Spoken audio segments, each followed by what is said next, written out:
Good morning Odisha. आज मे 8 तारिख शुक्रवार 30 टी गुरुत्वपूर्ण न्यूज उपरे आसंतु नजर पकाइबा। आपण मानक भल पाइबा स्वरूप गोटे गोटे लाइक निश्चित भावे रखिदेबे। ओडिशा रे कालवैशाखीर तांडव आसंता 5 दिन पई येलो वार्निंग जारी। भारतीय पाणीपाग विभाग पूर्वानुमान अनुसार आसंता मे 8 रु 12 तारिख पर्यंत समग्र ओडिशा रे कालवैशाखी सह वज्रपात और प्रबल पवन हेबार संभावना रही। एथिपई विभाग पक्षरु राज्यर विभिन्न जिला को येलो वार्निंग जारी करा जायछि। पूर्वानुमान अनुसार मयूरभंज, केन्दुझर, सुंदरगढ़, बालेश्वर, गंजाम और कलाहांडी भली जिलागुड़िक घंटा प्रति 40 रु 50 किलोमीटर बेगर पवन बहीपे। अन्यपटे कटक, खोर्धा, पुरी और जाजपुर समेत उपकूल जिलागुड़िक मध्यम धरणर झड़ वर्षा हेबा नै सूचना मिली। विशेषकर अपराह्न और संध्या समय लोकंकु सतर्क रहिबाकु परामर्श दिया जायछि। वज्रपात समय खोला पड़िया, उच्च गछ, जलाशय किंबा वैद्युतिक सरंजाम निकटकु न जिबा पई विभाग चेतावनी दैछि। चाषी और बाहर काम करुथिबा श्रमिक मानकु सुरक्षित स्थान में रहिबाकु कुहाजिबा सह सद्यतम पाणीपाग सूचना उपरे नजर रखिबाकु निर्देश दिया जायछि। ओडिशा को आसिबो 48,000 कोटीर निवेश। ओडिशा को आसिबो 48,000 कोटी टंकार निवेश। এই নিবেশ দ্বারা প্রায় 68,000 নিযুক্তি সুযোগ সৃষ্টি ହେବ। গুজরাটରେ ଅନୁଷ୍ଠିତ ନିବେଶକଙ୍କ ସମ୍ମିଳନୀରେ ଏହି ପ୍ରତିଶ୍ରୁତି ମିଳିଛି। ଏହି ସମ୍ମିଳନୀରେ ମୁଖ୍ୟମନ୍ତ୍ରୀ ମୋହନ ଚରଣ ମାଝୀ ଯୋଗ ଦେଇଥିଲେ। ମୁଖ୍ୟମନ୍ତ୍ରୀ କହିଛନ୍ତି ଗୁଜରାଟରେ ଅହମ୍ମଦାବାଦ, ମୁନ୍ଦ୍ରା ଏବଂ ଏକତା ନଗରରେ ନିବେଶକ ସମ୍ମିଳନୀ ହୋଇଥିଲା। ରାଜ୍ୟ ସରକାର 8 MOU ସହ 63ଟି ନିବେଶ ଆଗ୍ରହ ପତ୍ର ଲାଭ କରିଛନ୍ତି। ମୋଟ 71ଟି ନିବେଶ ପ୍ରସ୍ତାବ ପାଇଛି ଓଡ଼ିଶା। ରାଜ୍ୟ ଏହି ନିବେଶକ ସମ୍ମିଳନୀରେ ଅକ୍ଷୟ ଶକ୍ତି, ସେମିକଣ୍ଡକ୍ଟର, ବିରଳ ମୂର୍ତ୍ତିକା, କେମିକାଲ୍ସ, ଫାର୍ମା, धातव क्षेत्र में निवेश प्रस्ताव पाई।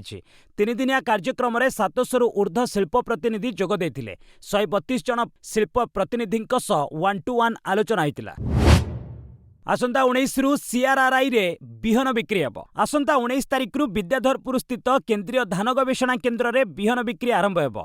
चलित वर्ष श्रृंखलित भावे चाषी को बिहन बिक्रय पई CRRI पक्षरु एक व्हाट्सएप नंबर 9439270825 जारी करा जायछि। एही नंबर रे चाषी माने निज नाम पंजीकरण करिबा परे बिहन नै परिबे। बिहन किनिबा पई भिड़ एडाइबा लागि केउ दिन केते चाषी बिहन नेबे ताहा मध्य मोबाइल नंबर रे जणाई दिया जिवो। CRRI द्वारा दिया जाइथिबा मोबाइल नंबर रे मेसेज करी पंजीकरण पई चाषी माननकु कुहा जायछि। ए मेसेज रे दिया जाइथिबा लिंक रे एक फॉर्म आसीबो। फॉर्म को पूरण करिबा परे जणे चाषी बिहन पाई परिबे। प्रत्येक चाषी को सर्वाधिक 30 केजी पर्यंत बिहन जोगाई दिया जिवो। गोटिए पकेट बिहनर मूल्य 1800 टंका धार्य करा जायछि। स्वतंत्र तथा गुणात्मक बिहनर पैकेट मूल्य 2100 टंका रहिछि। केन्द्र रे 17 प्रकार बिहन उपलब्ध हेबो। सड़क भित्तिभूमि पई ओडिशा को केंद्र देव 769 कोटी। ओडिशार सड़क भित्तिभूमि को सुदृढ़ करबा पई केंद्र सरकार 10टी गुरुत्वपूर्ण प्रकल्प निमंते 769 कोटी टंकारु अधिक अर्थ मंजूर करिसेंती। एही प्रकल्प गुड़िक विशेषकर राज्यर उपांत दुर्गम अंचल रे जोगाजोग व्यवस्था रे वैप्लविक परिवर्तन आनिबो। प्रकल्प गुड़िक मध्य 52.69 कोटी अधिक टंकार झारसुगुड़ा जिल्लार दलगा, तिलिया एवं चारपाली डंगाघाट रास्ता सह रामपेला अप्रोच ब्रिज निर्माण हेब। 146 कोटी अधिक टंकार गंजाम जिला ब्रह्मपुर टाटा बेंच छकरू MKCG पर्यंत फ्लाईओवर, 168.26 कोटी अधिक टंकार गंजाम जिला ब्रह्मपुर गिरी रोड छकरू पुराना बसस्टाण्ड पर्यंत फ्लाईओवर, 38.46 कोटी अधिक टंकार कोरापुट जिला सेमिलीगुड़ा हांडीपुट रास्ता उन्नतीकरण काम हेब। 15.20 कोटी अधिक टंका विनियोग रे कोरापुट जिला लमतापुट माछकुंड रास्ता उन्नतीकरण हेब। राज्य में अचानक बढ़िला आलू दर किलो पिछा 3 टंका बढ़ी। पश्चिमबंग निर्वाचन पर ओडिशा रे आलू दर 3 टंका वृद्धि पाई। होलसेल दर वृद्धि पाइथिबा बेले खुचुरा बजार रे गुरुवार आलू 13 रु 15 टंका बिक्री होउछि। लगातार गैस, क्षीर पर आलू दर वृद्धि सीधासलख खाउटींक पकेट को माड़ करिछि। भुवनेश्वर सबुठु बड़ कुबेरपुर आलू गोदाम रे पूर्वरु पैकेट अर्थात 50 किलो पिछा 350 टंका दर रे बिक्री करा जाउथिला। हाराहारी आलू दर किलो 7 टंका रहितिला। हेले नुआ आलू एबे 500 रु 550 टंका रे बिक्री आरंभ होइछि। एही हिसाब को देखिले किलो 10 रु 11 टंका पड़ुछि। खुचुरा बजार रे आलू दर किंतु 15 टंका डेइछि। यूनिट 1 मार्केट रे गुरुवार आलू दर 13 टंका रे बिक्री होइछि। सेपरि अन्य मार्केट रे आलू 15 टंका पार करिछि। रेलवे रो पुराना रिजर्वेशन सिस्टम बदलिबो। भारतीय रेलवे एहार 40 वर्ष पुराना रिजर्वेशन सिस्टम बा PRS को संपूर्ण भाव परिवर्तन करने को जाउछि। नुआ सिस्टम रे AI सहायता निया जिवो। वेटिंग टिकेट कन्फर्म हेबो कि नहीं AI बताइबो। रेलमंत्री अश्विनी वैष्णव एने अधिकारी एक जरूरी बैठक करिसेंती। अगस्टरू ट्रेन में नुआ अपग्रेड सिस्टम कार्यकारी करने को से निर्देश देइछंती। वर्तमान रिजर्वेशन सिस्टम 1986 रे कार्यकारी होइतिला।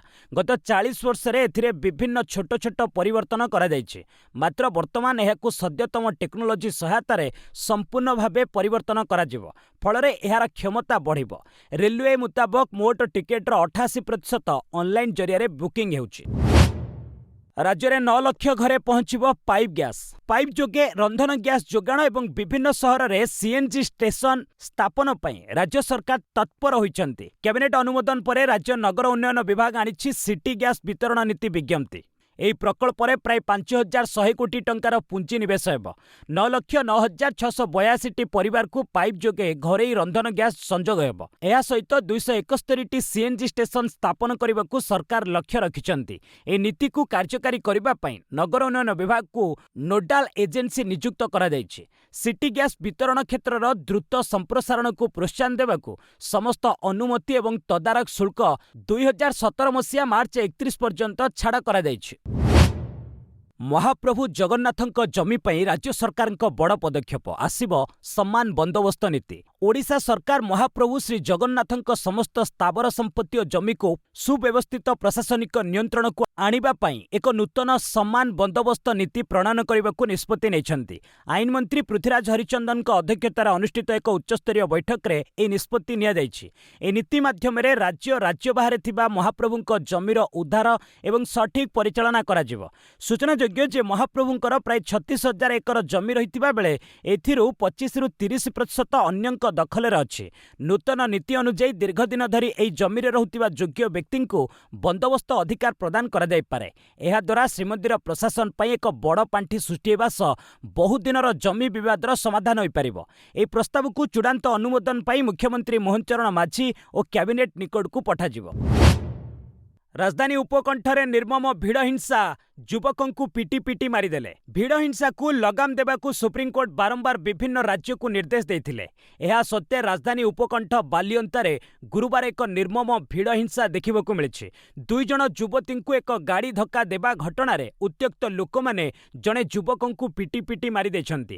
युवती 2 जण जाउथिबा बेले एक बाइक सेमानकू धक्का देथिला। स्थानीय लोके ओम प्रकाश राउत एवं सौम्यरंजन स्वाई नामक 2 युवकों काबू करथिले। लोकंक माड़रे सौम्यरंजन गुरुतर आहत होइतिले। तांकू मेडिकल निया जाइथिले मध्य तांकर मृत्यु होई जाइछि। ओम प्रकाश को पुलिस अटक रखी घटनार तदंत करुछि। युवक मानक विरुद्ध रे युवतींक पक्षरु एतला दिया जाइथिबा बेले पुलिस भिड़ हिंसा पई केउ माने दायी ताहार तदंत करुथिबा कहिसंती भुवनेश्वर डीसीपी। 900 कोटी ठकेई मामलारे राजस्थान पूर्वतन कांग्रेस मंत्री महेश जोशी गिरफ। राजस्थान दुर्नीति निवारण ब्यूरो तथा एसीबी गुरुवार 900 कोटी ऊर्ध्व जल जीवन मिशन दुर्नीति रे बड़ कार्यानुष्ठान ग्रहण करिछि। एही कार्यानुष्ठान अंश स्वरूप कांग्रेसर वरिष्ठ नेता महेश जोशी को गिरफ करा जाइछि। अशोक गहलोत पूर्व सरकार रे महेश कैबिनेट वरिष्ठ मंत्री थिले। गुरुवार भोर समय एसीबी स्वतंत्र दल जयपुर स्थित जोशी बासभवन ने चढ़ाऊ करथिला। जोशी को पचराउचरा करा परे भोर 5टारे तांकू गिरफ करा जायथिला। उल्लेखयोग्य 2025 एप्रिल रे ईडी मामलारे मनी लॉन्ड्रिंग अभियोग रे जोशी को अटक रखिथिला। जोशी 7 मास जेल ले बिताइथिले, किंतु गत वर्ष डिसेंबर 3 तारिख रे सुप्रीमकोर्ट तांकू जामिन प्रदान करथिले। ऑपरेशन सिंदूर प्रथम वार्षिकी रे मोदी कहिले जातीय सुरक्षा सहित कोनोसी सालिस करा जिवो नाही। ऑपरेशन सिंदूर प्रथम वार्षिकी रे प्रधानमंत्री नरेंद्र मोदी देशर सशस्त्र बाहिनी साहस को स्मरण करी सलाम जणाइछन्ति। सामाजिक गणमाध्यम रे मोदी उल्लेख करी कहिसन्ति जे 1 वर्ष पूर्वे भारतीय सेना ऑपरेशन सिंदूर समय रे असाधारण साहस, सठिक योजना और दृढ़ संकल्प को प्रदर्शन करिथिला। एहा पहलगाम रे निरीह भारतीय माननकु आक्रमण करबाकू साहस करुथिबा लोकंक विरुद्ध रे कड़ा जवाब थिला। समग्र देश आमर सैनिकंक साहस और समर्पण को आज सलाम करुछि। ऑपरेशन सिंदूर प्रदर्शन करिछि जे आतंकवाद विरुद्ध रे भारतर एक कठोर और स्पष्ट नीति रहिछि। जातीय सुरक्षा सहित भारत आदौ सालिस करिवो नाही। ऑपरेशन सिंदूर 1 वर्ष परे आज मध्य भारत आतंकवादर संपूर्ण विलोप पई दृढ़ प्रतिबद्ध बोली मोदी कहिसन्ति। राज्यसभा सदस्य पदर इस्तीफा देले सुनेत्रा पावार। महाराष्ट्र उपमुख्यमंत्री तथा एनसीपी अध्यक्षा सुनेत्रा पावार राज्यसभा पदर इस्तीफा देछंती। राज्यसभा सांसद भाबे कार्य करिवार 2 वर्ष पर सुनेत्रा पद छाड़िछंती। 2 दिन तले सुनेत्रा बारामती विधानसभा उपनिर्वाचन में विपुल भोट्रे विजयी होइतिले, जेउंथि पई तांकु राज्यसभा पद छाड़िबाकू पड़िछि। सुनेत्रा उपराष्ट्रपति तथा राज्यसभा अध्यक्ष सीपी राधाकृष्णन को भेटिबा परे तांको इस्तीफा पत्र दाखल करथिले। इस्तीफा देबा परे सुनेत्रा कहिसंती जे मु महाराष्ट्र राज्य विधानसभा को निर्वाचित होइछि, तेणु मु राज्यसभा सदस्य भाबरे मोर पदवीरु इस्तीफा देछि। मते विधानसभा को निर्वाचित करिथिबारु मु महाराष्ट्र लोकंक निकटरे कृतज्ञ बोली सुनेत्रा तांको प्रतिक्रिया रे कहिसंती। शुभेन्दुଙ୍କ पीए को हत्या घटना सीबीआई तदंत दाबी कला टीएमसी। विधानसभा निर्वाचन फलाफल घोषणा हेबा परठारु पश्चिमबंग में हिंसा चरम सीमार पहुंची। गतकाली बीजेपी नेता शुभेन्दु अधिकारी पीए चंद्रनाथन को गुली करी हत्या करा जायतिला। ए हत्याकांड को नहीं बंगला रे राजनीति सरगरम होइछि। पूर्वतन मुख्यमंत्री ममता बानार्जी दल टीएमसी हत्याकांड घटनार सीबीआई तदंत दाबी करिछि। टीएमसी पक्षरु कुहा जायछि जे मध्यग्राम रे घटिथिबा चंद्रनाथ रथंक निर्मम हत्या को आमे दृढ़ निंदा करुछु। राज्य में आदर्श आचरण संहिता बलवत्तर रही। यह सत्वे गत किछि दिन हेब बीजेपी समर्थित दुर्बृत्त मानक द्वारा करा जायतिबा हिंसार 3 जण टीएमसी कर्मी हत्या को आमे दृढ़ निंदा करुछु। एही घटना सर्वोच्च कार्यानुष्ठान दाबी करुछु, जेउथिरे कोर्ट को तदारक रे सीबीआई तदंत करा जाऊ। गणतंत्र रे हिंसा और राजनीतिक हत्यार कोनोसी स्थान नाही बोली टीएमसी पक्षरु कुहा जायछि। विजयଙ୍କ सम्मुखरे तमिलनाडु राज्यपालଙ୍କ बड़ शर्त संख्यागरिष्ठता प्रमाण करिबा परे शपथ ग्रहण। तमिलनाडु विधानसभा निर्वाचन फलाफल पर नूतन सरकार गठन संपर्कित चित्र एपर्यंत स्पष्ट होई नहीं। टीवीके मुख्य विजय गुरुवार राज्यपाल राजेंद्र विश्वनाथ आलेकर को भेटिबा पई पुणी लोकभवन जाइथिले। एथिपूर्वरु विजय गतकाली राज्यपाल को कांग्रेस दलर समर्थन पत्र प्रदान करथिले। एथिसह सरकार गठन पई दाबी करथिले। तथापि राज्यपाल एपर्यंत ए प्रसंग रे कोनोसी निष्पत्ति नै नांती। रिपोर्ट अनुसार तमिलनाडु राज्यपाल विश्वनाथ राज्यर एक स्थिर सरकार चाहती, तेणु टीवीके मुख्य विजय केवल तांकर संख्यागरिष्ठता प्रमाण करिबा परे शपथ ग्रहण करिपारिबे बोली राज्यपालଙ୍କ पक्षरु तांकु कुहा जाइथिबा जणा पड़िछि। अपरपक्षरे विजय गुरुवार राज्य में विजयी होइतिबा छोट छोट दलर नेतांक सह एक गुरुत्वपूर्ण बैठक करथिले, जेउथिरे सरकार गठन विषय आलोचना होइतिला। बिहार कैबिनेट संप्रसारण नीतीश को पुआ निशांत नेले शपथ। बिहार रे सम्राट चौधरी मुख्यमंत्री हेबार 22 दिन पर गुरुवार कैबिनेट संप्रसारण होइछि। पूर्वतन मुख्यमंत्री नीतीश कुमार को पुआ निशांत कुमार को समेत मोट 32 मंत्री सम्राट कैबिनेट रे शामिल होइछन्ति। बीजेपी रु सर्वाधिक 15, जेडीयू रु 13 जन मंत्री पद रे शपथ नेछन्ति। सेही बळी एलजेपी आर रु 2, हाम और आरएलएम रु जणे लेखाएं मंत्री होइछन्ति। राजधानी पाटनार ऐतिहासिक गांधी मैदान में शपथ समारोह अनुष्ठित हो जाइछि। एक संगे 5 जण लेखाएं विधायक मंत्री पद रे शपथ ग्रहण करिछन्ति। एथिसह सम्राट कैबिनेट रे मोट मंत्री संख्या 34 रे पहुंचिछि। जेडीयू कोटारू 2 जण उपमुख्यमंत्री पूर्वर मुख्यमंत्री सम्राट को सह एक संगे शपथ ग्रहण करथिले। कैबिनेट रे 5 महिला शामिल होइछन्ति। जातीय अपराध रेकर्ड ब्यूरो रिपोर्ट रे दिल्ली सबुठु असुरक्षित। दिल्ली पुणी थरे भारतर प्रमुख सहर एवं केन्द्रशासित अंचल मध्यरु सबुठु असुरक्षित पलटिछि। जातीय अपराध रेकर्ड ब्यूरो द्वारा जारी 2024 वर्षर परिसंख्यान रिपोर्ट रे एहा कुहा जाइछि। रिपोर्ट अनुसार दिल्ली रे आपराधिक मामला पूर्व वर्ष तुलन में 15% ह्रास पाइछि, किंतु 19टी प्रमुख सहर मध्य सर्वाधिक अपराध दिल्ली रे ही रेकर्ड करा जाइछि। महिलांक विरोध रे अपराध मामला रे 2024 रे मेट्रो सहर गुड़िक मध्य दिल्ली शीर्ष रे रहिछि। 2023 रे दिल्ली रे 13,366 महिला विरोधी मामला रुजु होइतिबा बेले 2024 रे ताहा 13,396 रहिछि। अन्यपक्षरे बाल अपराध मामला रे महाराष्ट्र शीर्ष रे रहिछि। एठारे 2024 रे 24,171 मामला रुजु होइछि। सेहिपरि साइबर अपराध मामला रे बेंगालुरु मेट्रो सहर गुड़िकरे सबुठु आगरे रहिछि। बेंगालुरु रे 17,561 मामला रुजु होइछि। शुभेन्दु अधिकारी पीए हत्या घटना रे 3 गिरफ, बाइक जबत। बीजेपी नेता शुभेन्दु अधिकारी पीए चंद्रनाथ रथंक हत्या पर पश्चिमबंग में चांचल्य खेली जाइछि। बुधवार राति प्राय 10:30 रे कोलकातारू मध्यग्राम स्थित निज घर को फेरुथिबा बेले चंद्रनाथन को आततायी माने गुली करी हत्या करथिले।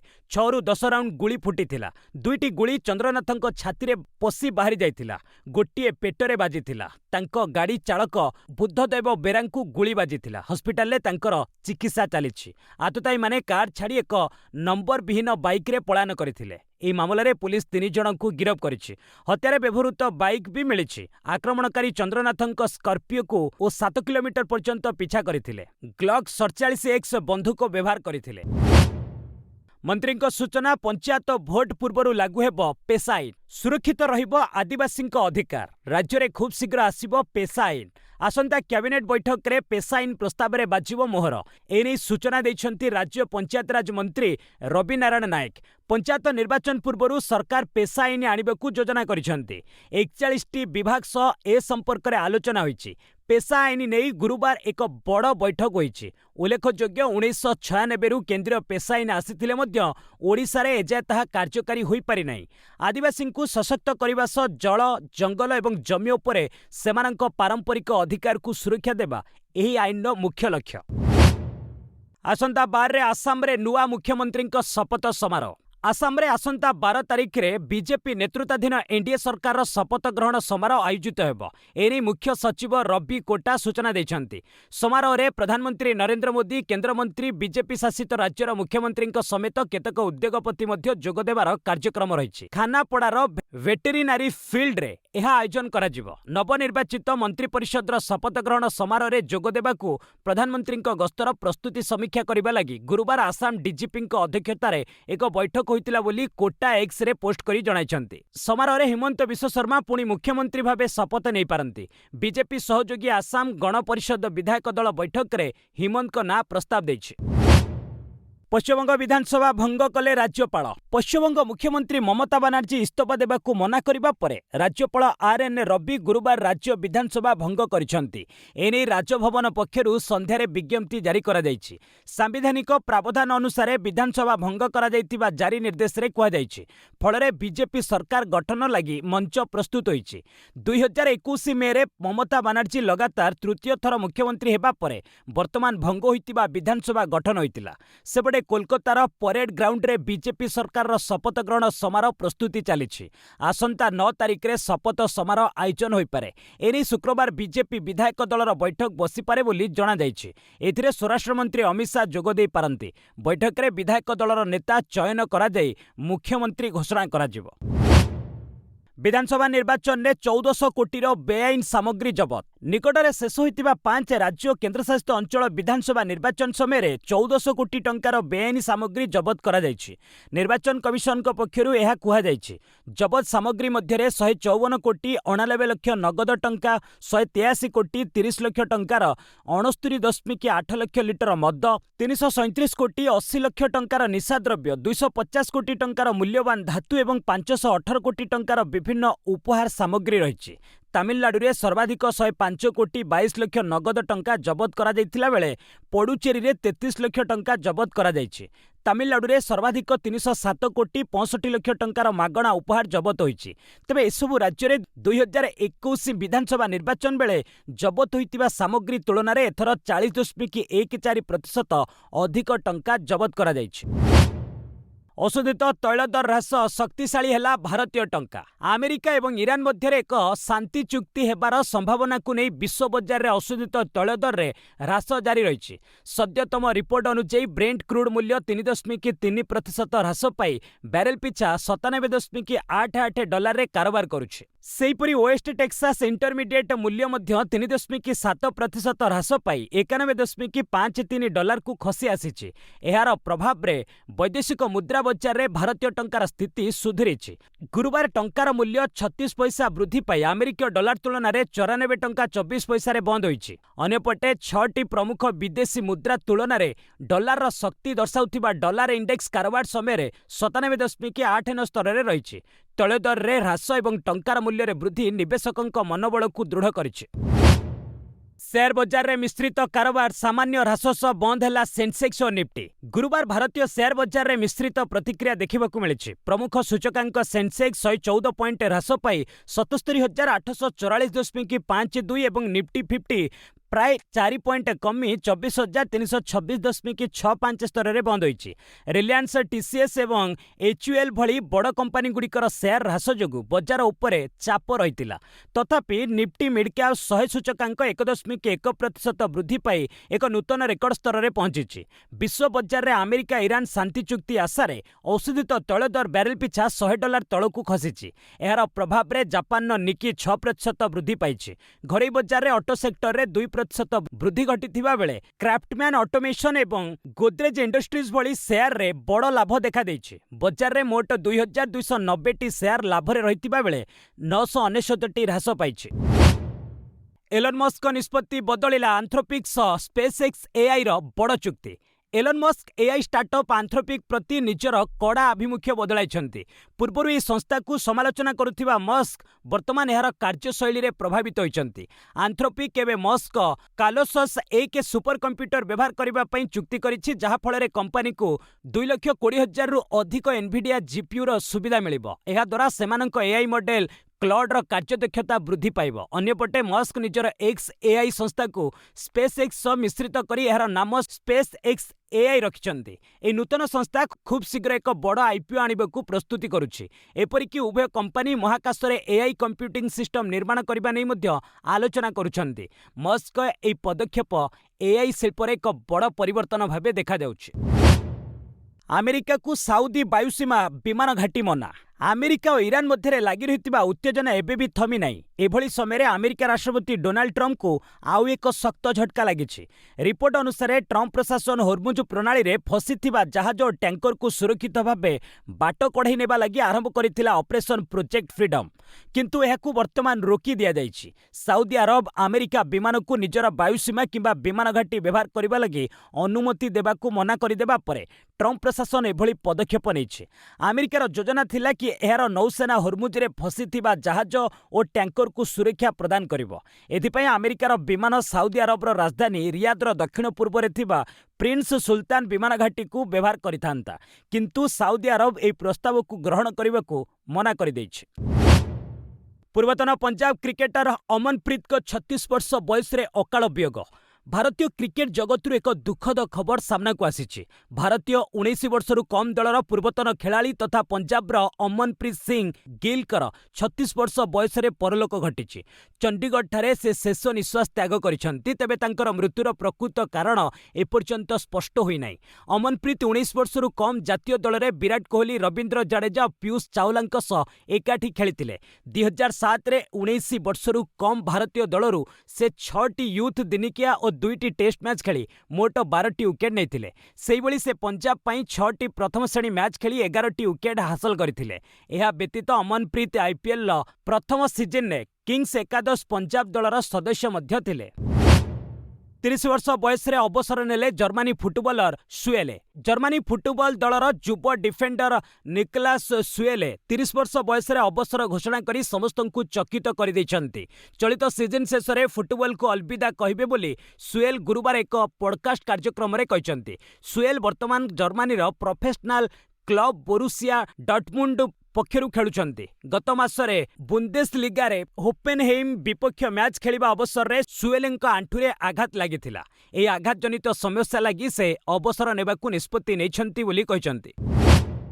मद्यपान करी गाड़ी चलाइबा अभियोग को स्वीकार कले वार्नर। मद्यपान करी गाड़ी चलाइबा अभियोग रे फसीथिबा ऑस्ट्रेलिया क्रिकेटर डेविड वार्नर निज दोष स्वीकार करिसन्ति। सिडनी कोर्ट रे सुनानी परे वार्नर को वकील ए सूचना गणमाध्यम को दैछन्ति। वार्नर को पक्षरु तांको वकील बॉबी हिल सुनानी समय कोर्ट रे हाजर होइतिले।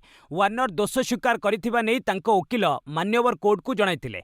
ए मामलार परवर्ती सुनानी जून 24 तारिख रे हेबो। वार्नर को केउ प्रकार दंडविधान कराजिबो ताहा सेदिन जणा पड़िबो। कन्या संतानर जनक हेले सूर्यकुमार। भारतीय टी20 दलर अधिनायक सूर्यकुमार यादव को नहीं एक बड़ खुशी खबर सामना को आसी। सूर्यकुमार प्रथम थर लगी पितृत्व लाभ करिसेंति। तांको पत्नी देविशा शेट्टी गुरुवार एक कन्या संतान प्रसव करिसेंति। आईपीएल मझिरे खुशी खबर को नहीं मुंबई इंडियंस बैटर सूर्यकुमार को निकट को शुभेच्छार सुओ छुटी। सूर्यकुमार सामाजिक गणमाध्यम रे खबर को तांको प्रशंसकों को जणाइछन्ति। मे 10 रे आरसीबी विपक्ष मैच खेलिबा लगी मुंबई दल गतकाली छत्तीसगढ़ ଯାତ୍ରା କରିଥିଲା କିନ୍ତୁ ପାରିବାରିକ ପ୍ରତିବଦ୍ଧତାକୁ ଗୁରୁତ୍ୱ ଦେଇ ସୂର୍ଯ୍ୟକୁମାର ପତ୍ନୀ ଦେବୀସାଙ୍କ ନିକଟରେ ରହିବା ଲାଗି ନିଷ୍ପତ୍ତି ନେଇ ଦଳ ସହ ଗସ୍ତ କରିନଥିଲେ। ଉଲ୍ଲେଖଯୋଗ୍ୟ 2016 ଜୁଲାଇ 7 ତାରିଖରେ ସୂର୍ଯ୍ୟକୁମାର ଡ୍ୟାନ୍ସ ପ୍ରଶିକ୍ଷକ ଦେବୀସାଙ୍କ ସହ ବିବାହ ବନ୍ଧନରେ ଆବଦ୍ଧ ହୋଇଥିଲେ। ଅଷ୍ଟ୍ରେଲିଆ ବିପକ୍ଷ ଯୁବ ହକି ସିରିଜ ଓଡ଼ିଶାର ସ୍ୱିଟି ଅଧିନାୟିକା ନିଯୁକ୍ତ। ଅଷ୍ଟ୍ରେଲିଆ ବିପକ୍ଷ ଆଗାମୀ 18 ବର୍ଷରୁ କମ୍ ଯୁବ ହକି ସିରିଜ ଲାଗି ଗୁରୁବାର ଭାରତର ଉଭୟ ପୁରୁଷ ଓ ମହିଳା ଦଳ ଘୋଷଣା କରାଯାଇଛି। ଘୋଷିତ ଉଭୟ ଦଳରେ ଓଡ଼ିଶାର ମୋଟ 9 ଜଣ ଖେଳାଳି ସ୍ଥାନ ପାଇଛନ୍ତି। ମହିଳା ଦଳରେ ସର୍ବାଧିକ 6 ଜଣ ଓଡ଼ିଆ ଖେଳାଳି ରହିଛନ୍ତି। ସେମାନେ ହେଲେ ନୀଲମ ଟପ୍ପୋ, ରୁବିନା ବାକ୍ସଲା, କିରଣ ଏକା, ସ୍ୱିଟି କୁଜୁର, ପ୍ରିୟଙ୍କା ମିଞ୍ଜ ଓ ପ୍ରିନ୍ସେସ୍ ପ୍ରିୟା ଏକା। ଫରୱାର୍ଡ ସ୍ୱିଟି କୁଜୁରକୁ ଘୋଷିତ 24 ଜଣିଆ ଭାରତୀୟ ଦଳର ଅଧିନାୟିକା ନିଯୁକ୍ତ କରାଯାଇଛି। ସେହିଭଳି ଯୁବ ଭାରତୀୟ ପୁରୁଷ ଦଳରେ ଡିଫେଣ୍ଡର ଅରମାନ ସୋରେଙ୍ଗ ଓ ଦୀପକ ପ୍ରକାଶ ଟପ୍ପୋଙ୍କ ସହ ଗୋଲକିପର ବିଶାଲ ବଡ଼ା ସ୍ଥାନ ପାଇଛନ୍ତି। ଅଷ୍ଟ୍ରେଲିଆ ଯୁବ ପୁରୁଷ ଓ ମହିଳା ହକି ଦଳ ସହ ମେ 15ରୁ 4 ମ୍ୟାଚ୍ ବିଶିଷ୍ଟ ଆରମ୍ଭ ହେବ। ସିରିଜର ସମସ୍ତ ମ୍ୟାଚ୍ ଭୋପାଳସ୍ଥିତ ସାଇ ସେଣ୍ଟରରେ ଖେଳାଯିବ। ବସ୍ ଆଜି ପାଇଁ ଏଇଠି ରଖିବା, ପୁଣି ନେଇ ଆସିବି ଲେଟେଷ୍ଟ ଅପଡେଟ୍। ସେ ପର୍ଯ୍ୟନ୍ତ ବିଦାୟ ନେଉଛି। ଜୟ ହିନ୍ଦ, ଜୟ ଭାରତ।